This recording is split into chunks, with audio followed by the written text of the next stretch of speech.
Oke, kembali lagi dengan Fazlun IT. Melanjutkan pembelajaran yang kemarin tentang subnetting. Jadi sedikit kemarin saya agak lupa. Ini kita terhitungnya bukan 127 ya, tapi 128 itu dari total angka 256 dikurang dari total IP yang didapat dari /25 ini. Caranya udah saya jelaskan pada video sebelumnya, yaitu 128 berarti 128.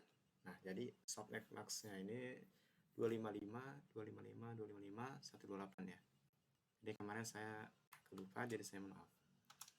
Nah, melanjutkan pembelajaran selanjutnya, yaitu kita akan coba melanjutkan cara menghitung IP network dan IP broadcast. Apa sih IP network ini? IP network ini biasanya digunakan untuk memanggil secara keseluruhan dari network itu sendiri. Misalkan di dalam suatu grup sepeda.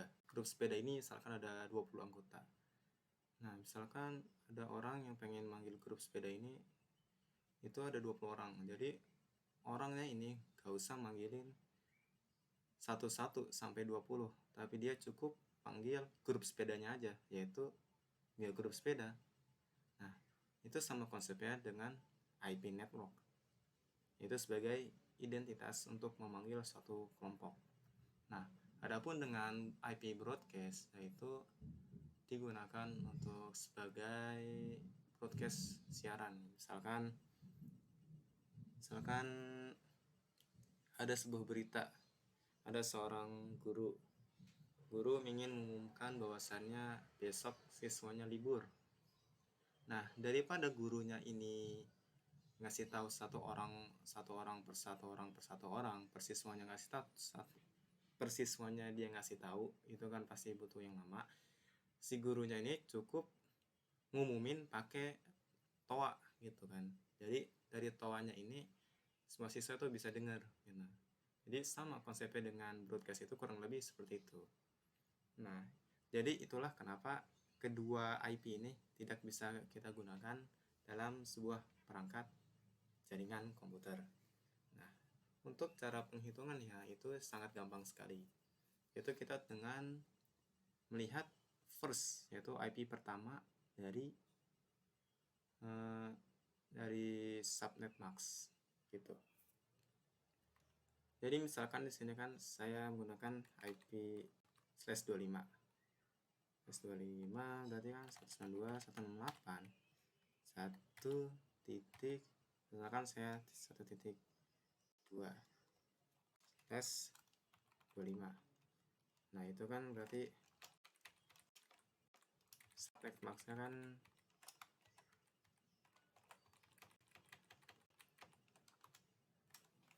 subnet max dari 1/25 kan 128. Nah, berarti untuk IP ini subnet max-nya itu, subnetnya itu 255, 255, 255, 128.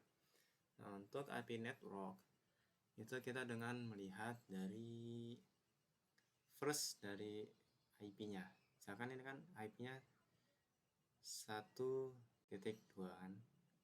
Nah, kalau kalian ingat, IP itu kan dimulai dari angka 0. Nah, berarti IP networknya itu 192.168.1.0. Nah, untuk broadcast itu last ini terakhir. Berarti IP broadcastnya itu 192.168.1.127 gitu. Kenapa 127? Karena ini kan IP-nya kan ada 128 IP kan. 128 IP ini terhitung dari 0 sampai 127. Jadi enggak 1 sampai 21. Enggak dari angka 1 sampai 128, tapi dari angka 0 sampai 127.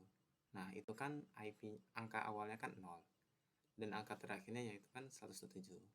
Nah, jadi itu caranya.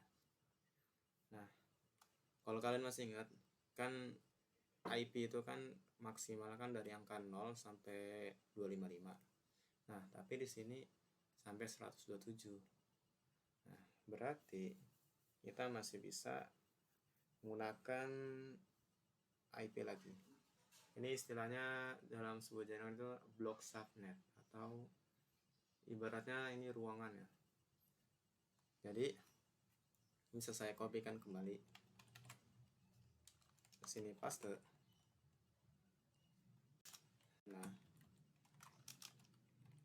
Nah, berarti di sini kita bisa bikin ruangan baru lagi, karena ini kan belum mentok sampai 100, belum mentok sampai 255 kan. Nah, 0 sampai 127 kan 128. Nah, 128 itu kan setengah dari 256 kan. Berarti kita bisa bikin ulangan lagi. Caranya berarti IP network dari ruangan kedua, yaitu first-nya berarti 128. 128 dari mana? 128 itu tambah 1 dari ruangan sebelumnya, yaitu dari IP broadcast. Nah, IP broadcastnya yaitu 255. 256 dikurang 1 kan, gitu. Jadi dari sini kita bisa buat ruangan lagi nggak? Ya nggak bisa, karena ini udah mentok, udah nyampe 255. Nggak bisa nyampe 256 IP-nya. Titik 1256 tuh nggak bisa, nggak ada. Nah, jadi kalau misalkan cara penghitungan gampang itu biasanya tulisnya gini: N itu IP network, terus B IP broadcast. Itu IP network itu dari angka awal. Nah, terus slash 25 ini total IP-nya kan 128. Jadi kita tulisnya 128. Kelipatan dua kali. 128 tambah 128 berapa?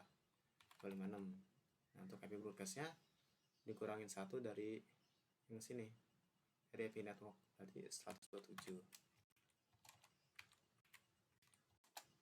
Nah, untuk yang ini dikurangin dari sebelumnya, setelah dari IP network, berarti 255. Tuh. Jadi ada dua ruangan yang bisa kita pakai, yaitu ruangan N0, B127 network dengan jaringan titik 0 dan broadcast dengan IP-nya 127. Dan ruangan yang kedua yaitu dengan IP network 128 dan IP network 255. Dan ruangan ketiga ini nggak bisa, karena 256 ini tidak bisa dijadikan sebuah IP, gitu ya. Oke, saya rasa cukup tentang pencarian IP network dan IP broadcast. Kalau dirasa masih ada pertanyaan, bisa tanyakan kolom komentar, ataupun kalian bisa mengulangi videonya ini sampai beberapa kali, 2 kali atau 3 kali. Insya Allah kalian udah paham. Tapi kalau masih belum paham, baru tanyakan kepada kolom komentar. Yang penting itu kalian nggak perlu dihafalkan, tapi yang penting kalian tuh paham konsepnya. Nanti seiring berjalannya waktu kalian akan paham, seperti itu.